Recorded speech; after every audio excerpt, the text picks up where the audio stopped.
Team, it's Mr. Z, and today we're going to go ahead and look at some advanced tips in using the quadratic formula like a boss.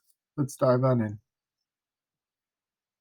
Okay, so immediately in this situation, you're going to notice that I'm going to try to factor it. Typically, that's how we solve it. We usually want to represent it as something times something equals 0. So we're going to factor it.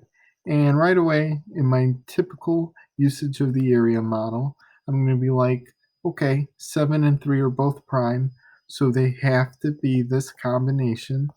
And then it's like 1 and 3, because when I multiply it, 1x times 7x is 7x squared. And then 3 is made by 3 times 1, which is 3.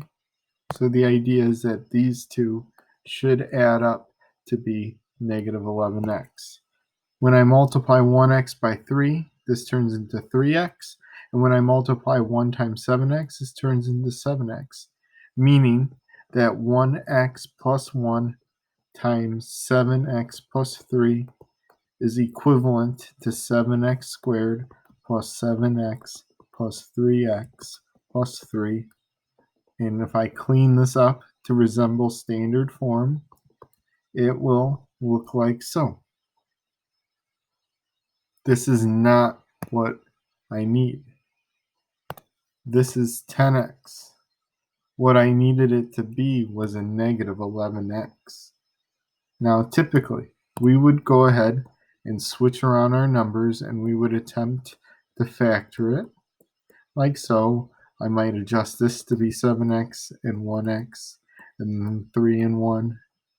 But I know from experience that this isn't going to get my negative 11x. So the idea is that in the traditional sense, I'm not able to factor it. This isn't as clean cut. This is an indication that my two solutions, remember, it is a degree 2. So that means both of these answers are going to be a decimal. So let me go ahead and use the quadratic formula. This is usually a tool in my belt when I get frustrated. I can't really factor it. This works for any single thing as long as it's in standard form.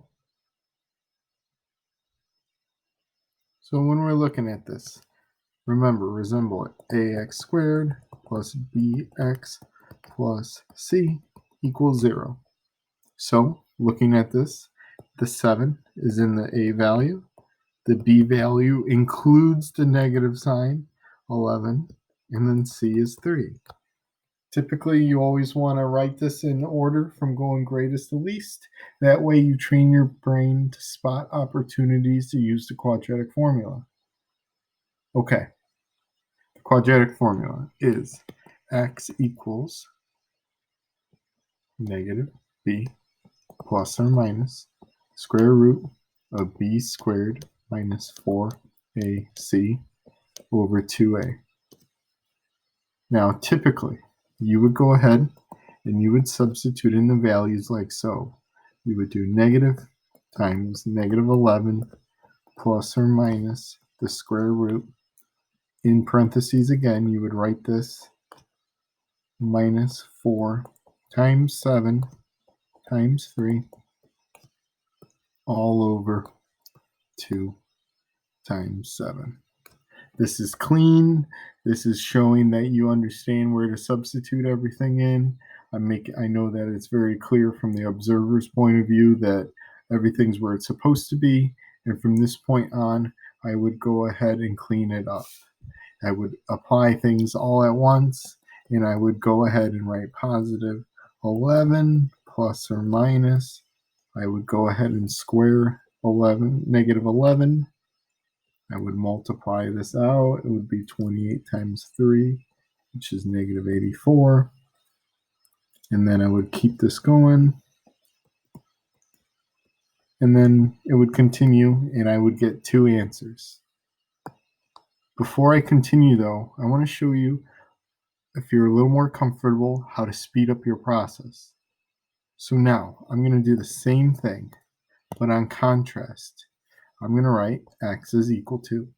Now, I know the quadratic formula, and when I'm doing this, I'm either referencing it or I have the confidence to know it by heart. Negative b. Think of this as saying the opposite of the b value. What is the opposite of the b that they have? Oh, that's positive 11. Then it's plus or minus the square root.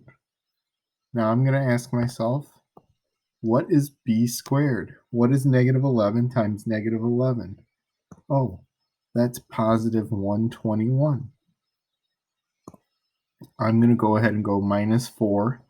Now this point is usually multiplying a and c as parentheses.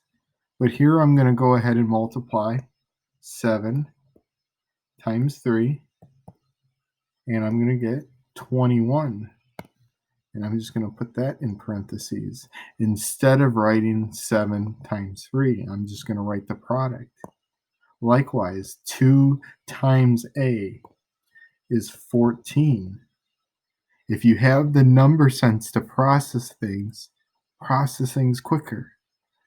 Then you can clean up, and it's going to resemble the same exact guy. 121 minus 84.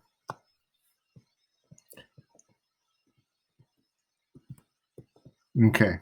From this point, our work will converge. It's the same thing. It's going to be, x is going to be 11 plus or minus the square root of 37 over 14. At this point, when you're using a calculator, remember it's degree 2. So I'm going to have 2 answers. I'm going to have when x is equal to 11 plus the square root of 37 over 14. And my second solution is going to be when it's subtracting. And when you're doing this, plug it in, and you should get your answer. Approximately, x is equal to 1.220, and it's going to go on. The other way is x is equal to 3.51. Hope this helps. That's it for now.